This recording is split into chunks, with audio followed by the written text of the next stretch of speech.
Ini saya koleksi dulu komentar-komentar dari tokoh-tokoh biar kita kenal siapa Abu Nuwas. Sudah banyak buku, banyak kitab yang ditulis tentang Abu Nuwas. Malam ini saya banyak membawa dari diwannya, Diwan Abu Nuwas. Itu yang banyak diteliti baik di timur maupun di barat, selain buku yang lain. Itu beberapa komentar tentang Abu Nuwas.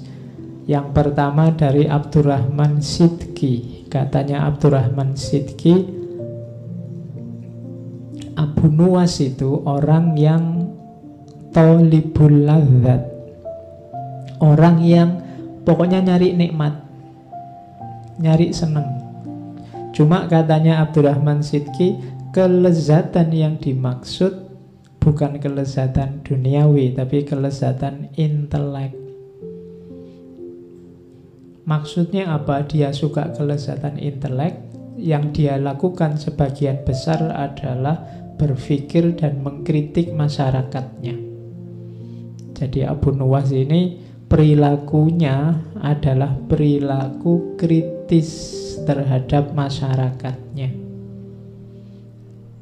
Jadi Abu Nuwas sering nyindir masyarakat itu suka munafik, suka hipokrit. Kalau seneng tidak mau bilang seneng karena jaim. Kalau suka enak itu tidak mau bilang enak karena khawatir dengan keenakan itu derajat sosialnya turun. Itu yang sering dikritik oleh Abu Nuwas. Kita kan sering itu hidup ini dengan gaya jaim. Jaim itu kan salah satu bentuk malu-malu, tidak mau mengekspresikan kebahagiaan, kesenangan. Nonton apa padahal seneng, tapi kalau ditanya suka enggak itu tontonan itu membuat kita lupa akhirat. Nah, kita suka gitu. Padahal ya seneng. Itu dikritik oleh Abu Nuwas. Jadi masyarakatnya Abu Nuwas itu, bagi Abu Nuwas banyak yang hipokrit, munafik. Enak tapi nggak ngaku, seneng tapi nggak ngaku. Oke. Kalau ditanya, kan banyak orang ditanya misalnya, suka enggak ini? Enggak, saya enggak suka karena agama melarang. Nah, itu kan bagi kalimat ini kalau konotasinya seolah-olah dia enggak. Padahal lebih jujur kalau versinya Abu Nuwas bilang aja saya suka, tapi sayangnya dilarang oleh agama. Nah, itu lebih jujur daripada enggak, saya kayak gitu-gitu jauh, saya itu bersih, saya itu enggak. Oke, mending jujur loh. Nah, masyarakat yang hipokrit, katanya Abu Nuwas. Itu komentarnya Abdurrahman Sidki.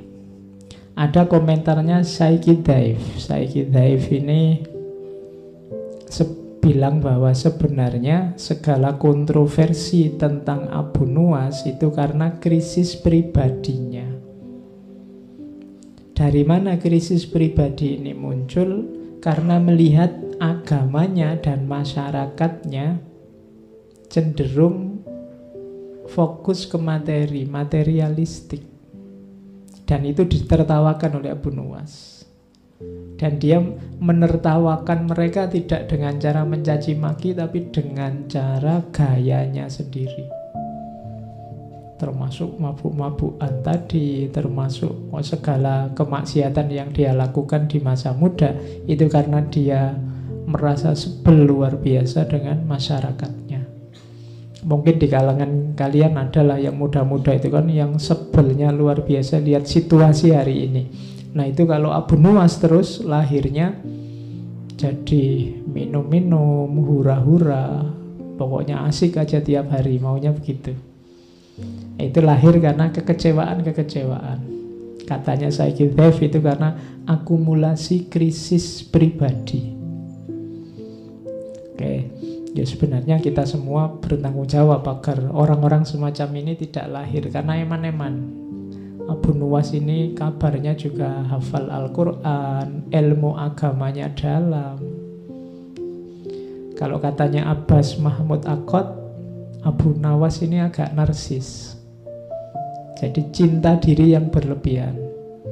Nah, itu makanya di banyak cerita seolah-olah Abu Nuwas ini tidak bisa kalah. Kalau ada apapun dia selalu menang karena dia memang pinter. Jadi sakarepe dhewe ditanya dalil apa saja dia bisa jawab. Bahayanya orang pinter yang kayak gini kan semacam itu. Jadi keliru tapi punya dalil. Oh, itu tidak sembarangan. Jadi kadang-kadang ilmu itu bisa jadi musibah semacam ini. Jadi semakin kita pinter, akhirnya kita juga pinter menjustifikasi kesalahan. Sudah jelas-jelas salah, kita punya argumen terhadap kesalahan itu. Nah, itu penyakit. Sama katanya Abbas Mahmud Akkad tentang Abu Nawas, ini narsis. Cuma karena dia pinter, dengan kepinterannya dia bisa membungkus segala cacat, segala kurangnya. Nanti di belakang dia malah mengkritik. Ketika dikritik orang kok mabuk terus, dia nanti pakai ayat. Nanti kita lihat. Ya. Jadi ketika dikritik orang dia bisa pakai ayat. Oke. Jadi itu komentarnya para ulama. Ada juga ini kalimatnya Ibnu Mu'taz dalam Tabaqatus Syu'ara. Katanya Ibnu Mu'taz, sebenarnya Abu Nawas itu seorang faqih yang pinter agama, berpikirnya terbuka, ilmunya banyak, hafalannya kuat, bahkan ilmu Al-Qur'annya dalam. Dia mengetahui nasih mansukh, mengetahui muhkam mutasyabih. Aslinya itu dia. Cuma ya kalah oleh nafsunya. Jadi orang itu ada ilmunya, ada nafsunya. Siapa yang menang, yang kalah akan mengabdi. Kalau yang menang ilmunya, ya nafsunya akan mendukung ilmu. Tapi kalau yang kalah nafsunya, yang menang nafsunya, ya ilmumu akan jadi pendukung nafsu. Jadi katanya Ibnu Mu'taz, Abu Nawas termasuk Abu Nawas babak pertama sebelum tobat itu orang yang kalah oleh nafsunya, sehingga ilmunya akhirnya menjustifikasi dipakai untuk membenarkan nafsunya. Sama kayak kalian pacaran terus pakai dalil waja'alnakum syu'uban wa qabaila lita'arafu. Ah, itu dalilnya kan muncul belakangan, pacarannya duluan. Nah, itu hanya menjustifikasi. Nanti kalian melakukan apa biar kelihatan syar'i, terus kamu tambahi dalil. Padahal itu mungkin keliru. Dalilnya arahnya tidak ke situ, tapi kamu pakai ke situ. Nanti kan ada kasus, kapan itu saya baca, ada seorang suami yang memukuli istrinya. Dan dia pakai dalil, kan ada ayat yang memang kalau diterjemahkan letterlek apa adanya, suami itu bisa memukuli istri. Fa'idhuhunna wahjuruhunna fil madhaji wadribuhunna, surat An-Nisa itu kan. Jadi suami bisa memukuli istri dengan dasar Al-Quran. Ah, ini nafsu sebenarnya kan ingin mukulnya duluan. Jadi terus baru nyari justifikasi belakangan. Nah, itu yang terjadi dengan Abu Nawas bagian awal nanti semacam itu. Meskipun Abu Nawas sendiri kalau ditanya, katanya Abu Nawas, demi Allah aku ini masih Islam, asli masih Islam ya syariat ya, cuma mabuk menghendakiku sehingga aku menerima beberapa kemuliaan, katanya Abu Nawas. Bukan aku yang ingin mabuk, tapi mabuklah yang ingin aku. Ya. Oke, jadi pinter wong ngomong ya. Aku ini Islam, jangan khawatir. Hanya saja kalah oleh mabuk, karena bukan aku yang datang ke mabuk, mabuknya yang datang padaku. Jadi kerjaannya tiap malam, kalau bahasa hari ini Abu Nawas ini dugem, seneng-seneng. Nah, jadi kalau nyari tokoh besar yang suka dugem antara lain Abu Nawas. Oke, kenapa sih lahir sosok seperti itu? Ada yang menganalisis situasi saat itu. Ini kan puncak-puncaknya kejayaan Abbasiyah. Masyarakat sedang jaya-jayanya. Banyak orang kaya mendadak, sukses mendadak, terus lupa diri. Sebaliknya, ada juga yang sangat benci dengan kekayaan dan kemewahan dan lupa diri itu, terus menarik diri. Jadi ada yang ekstrim lupa diri, ada yang melarikan diri dari dunia. Ada ulama-ulama tertentu yang merasa bahwa dunia sudah rusak, dunia sudah kacau, maka dia menarik diri, menganggap dunia itu hina dan rendah. Sementara sebagian masyarakat yang lain yang dikejar kemewahan, kekayaan. Kondisi semacam ini, kalau versinya Abu Nuwas ini memuakkan. Dua-duanya tidak original. Abu Nuwas ini mirip kayak Nietzsche yang orang itu hidup hari ini versi dirinya sendiri.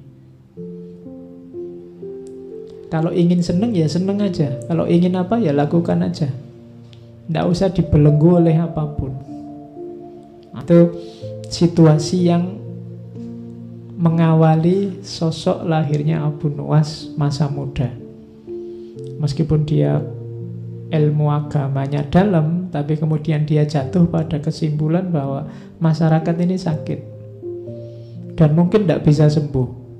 Karena itu ngapain capek-capek, aku juga harus seneng-seneng. Sudahlah, kita nikmati hidup hari ini dan sekarang. Makanya nanti ciri-ciri syairnya Abu Nuwas ada 1, 2, 3, 4, 5. Yang pertama khomer, senang-senang, mabuk. Beberapa syairnya sangat erotis, makanya saya nggak akan bawa yang itu ke sini, nanti kena sensor. Ya, beberapa sangat erotis kesannya. Ya, nanti rekamannya ada suara tut gitu, karena tidak boleh diucapkan. Terus satir. Satir itu seolah-olah memuji, tapi sebenarnya dia melecehkan atau merendahkan. Atau sebaliknya, seolah-olah merendahkan tapi sejatinya meninggikan. Itu gaya satir.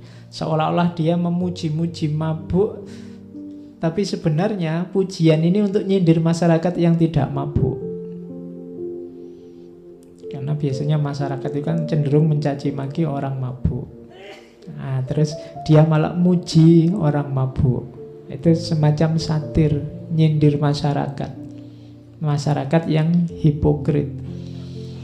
Kemudian satir dan sindiran pada kesalehan formal. Jadi ini juga bagi Abu Nuwas tidak original, tidak otentik. Orang beragama hanya mengambil formalitasnya. Jangan-jangan hanya casingnya, isinya sama saja antara yang mabuk dan yang tidak mabuk. Nah, itu sindiran dari Abu Nuwas. Kemudian yang keempat, pentingnya menikmati hidup. Hidup sekali mbok ya yang senang. Hidup sekali kok isinya marah-marah, tawuran, gegeran, saling caci maki, saling berapa sih panjangnya hidup kita? Nah, itu banyak puisi-puisinya Abu Nuwas yang konotasinya ke sana. Mbok yo ndak usah sumpek-sumpek. Wong hidup kita ini ndak terlalu panjang. Kita nikmati saja hari ini. Ndak harus khawatir tentang masa depan atau menyesal tentang masa lalu. Hidup kita hari ini. Nah, itu pentingnya menikmati hidup. Dan yang terakhir, ini yang banyak dikutip adalah kesadarannya di babak terakhir kehidupannya tentang pertobatan, kesedihan, penyesalan terhadap yang dia lakukan di awal. Cuma ya kita tidak akan langsung jujuk tobatnya, kita selusuri pelan-pelan dari mulai mabuknya. Seperti apa sih kondisi dia waktu mabuk?